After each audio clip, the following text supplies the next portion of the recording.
ទិញដើម្បីផ្ញើពីណាគេបងស្រីបំពេញគាត់ចង់ញ៉ាំគាត់តែមកក៏មានបងស្រីទៀតព្រឹកខ្លះលោបាននេះស្បៃមកលោកម៉ា3 5000ស្វាយ15000ទៀត13,000ទេបាទសួស្តីបងប្អូនទាំងគ្នាឥឡូវនេះនៅខាងកំពង់ឆ្នាំងម៉ោង6ល្ងាចហើយមកពីខាងប្រទីមានជ័យមកពេញវិញឥឡូវនេះក៏មកដល់កន្លែងហូបបាយកាលទៅឥឡូវនាំនេះមកហូបបាយនៅកន្លែងដដែលវិញហូបបាយនៅកំពង់ឆ្នាំងបន្តទៀតមុនបន្តដំណើរទៅខាងភ្នំពេញវិញ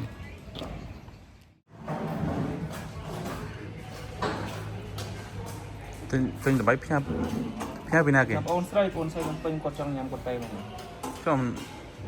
មានបងស្រីទៀតព្រឹកខ្លះលោបាននេះបងប្អូនដែលមកខាងកំពង់ឆ្នាំងនេះអាចទិញតបៃស្រស់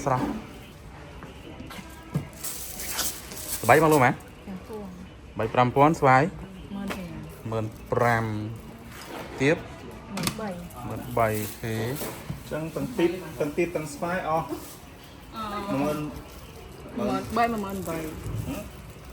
អានេះតែកន្លះគីឡូដែរអានេះកន្លះគីឡូ5គីឡូមួយខែមិនតែកន្លះគីឡូបានចឹង13000 មួយអរេខ្ញុំឃើញតែ3តា3ខ្ញុំលេបអស់មួយ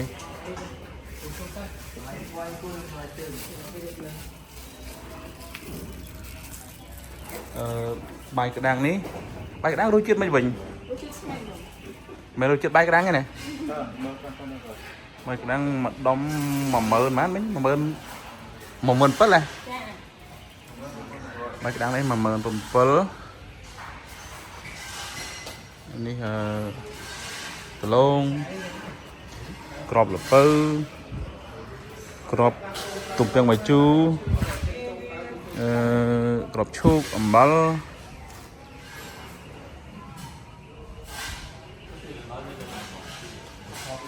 នេះសំភារៈក្មេងលេង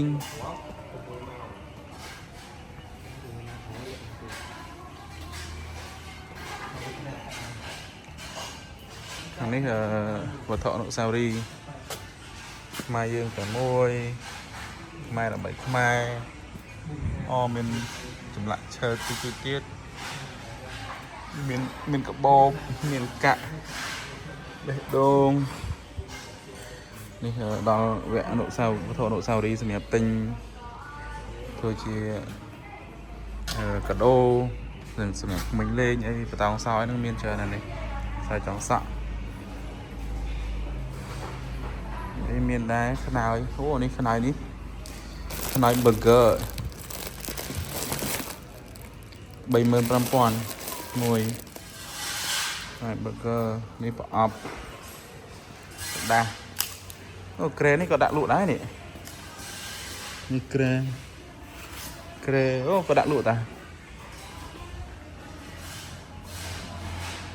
ស្អាតទៅក្រែនេះមើលទៅមមតាតែដល់តែឈើពីអីតែនេះដូចជាឈើធ្នង់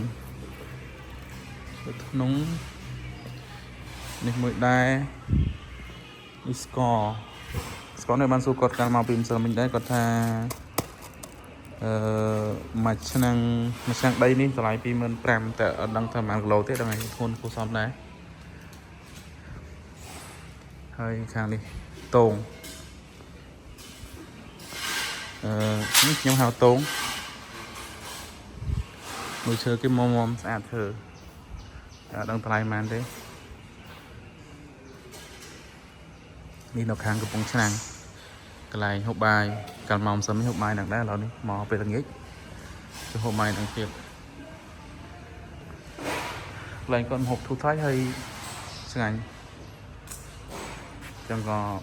មកវិញក៏ឈាមចូលពិសាបាយទីនេះម្ដងទៀតកន្លែងគាត់មានខាងមុខផងខាងក្រោយផងខាងមុខនៅខាងនេះតែដោយសារថាកន្លែងនេះយើងចូលប្រឡោះនេះមកស្រួលចតឡានខាងក្នុងអញ្ចឹងក៏ហូបខាងក្នុងតែកន្លែងគាត់ខាងមុខក៏មានដែរនេះខាងមុខ